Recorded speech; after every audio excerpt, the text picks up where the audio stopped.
was larger than life at that point in time, but the CEO who seemed to have made some impression on you in later years was Steve Jobs. And there is a part in the book where you recount your meeting with him. There are some funny instances about what he says about cutting down the sugar output in PepsiCo, but what did you come away with from having met Steve Jobs? You know, Steve was one of the many CEOs that I met, and most of the CEOs I met, to be honest with you, impressed me and, gave me something to think about. In the case of Steve Jobs, it was about design. I mean, Steve Jobs was clearly one of those iconic founder CEOs who stepped out and came back, and he was as creative and as smart as he ever was. And there he was talking to the new CEO of PepsiCo and telling her how she should radically rethink the company.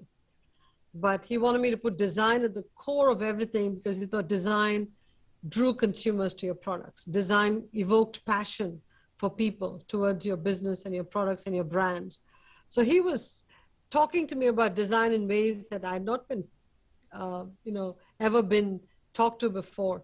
And so if I built a design capability in PepsiCo, hired Mauro Porcini, and then design helped us remake PepsiCo, I would give Steve Jobs a lot of the credit for sort of getting my consciousness going in this whole topic of design. But for Steve Jobs, I wouldn't have bought that design book and given a copy to all my executives and made them really engage with design. So, he got me going.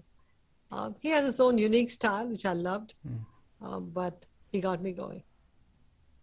Spoke about the challenges of gender inequality in the corporate workspace in America.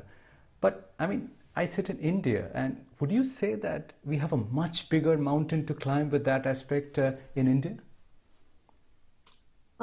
Look, I think I see the statistics on women in India. Again, getting the top grades, graduating from colleges in record numbers, hungry to engage in paid work, hungry to contribute to the economy. And I see incredible tailwinds. I see unconscious bias at work, at least I hear about them constantly. Pay inequities abound. And I don't think as a country, India has done enough from a practical perspective to grease the skids for women to advance in corporate India. It's interesting, India has lots of laws in the book that support families and women. But I think there's a gap between the laws and the practical implementation, the time it takes to implement them. So I think, I'm in awe of the laws that India has in its books.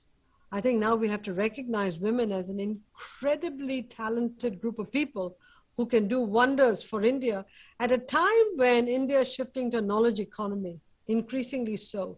And you need all the talents to be engaged to, help India's GDP grow in a very competitive world. I think that it's, India may be a developing market, but the biggest emerging market opportunity you have within India is women. So if we could figure out a way for India to tap into the power of women, I think India will not only have a demographic dividend, it will have the whole gender dividend for many, many years in the future.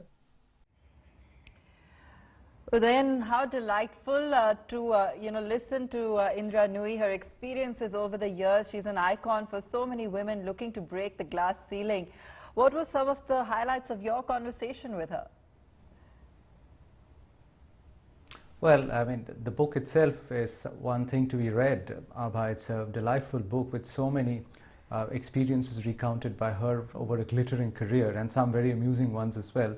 But I think what we spoke about, as you heard, the two main themes which run through the book are, of course, the role of the women and the growing importance of women in the workforce, and the things which are still holding women back. I think she's basically moved from being the CEO of PepsiCo to one of the biggest ambassadors of women in the corporate workspace. I think that's something that she's made her life's work now. And there were so many suggestions on how these things can be ironed out, particularly in a country like India, where some of our standards are woefully below what they are overseas. The other, of course, is the constant battling of and juggling of pressures between work and home for every woman, something that she would have gone through with two young daughters, managing a marriage, you know, taking care of elders. So, I mean, these conflicts are what come repeatedly in the book and feature repeatedly there, and she spoke quite a bit about that as well. But among the anecdotes which I like quite a bit are meeting with Steve Jobs and what she learned from him about design, meeting with Manmohan Singh and Obama, where both said, oh, hey, she's one of our own. So, I mean, there are many very, very interesting things in the book which she talks about, and very wittily too. So I strongly recommend the book. But I think for every young woman who's getting into the workspace, people like you, and a lot of corporate leaders who are trying to make the workspace a more equal space between men and women, I think her career, her takeaways, and what she writes in the book are an absolute must-read. She is one of the most inspiring women in the corporate world, and a definite must-read for all of us out there. My Life in Full, that's the book released today. Indra Nooyi on her life story. Do catch that entire interview with her then on some of the highlights of her journey. That's going to be airing for you on businesstoday.in.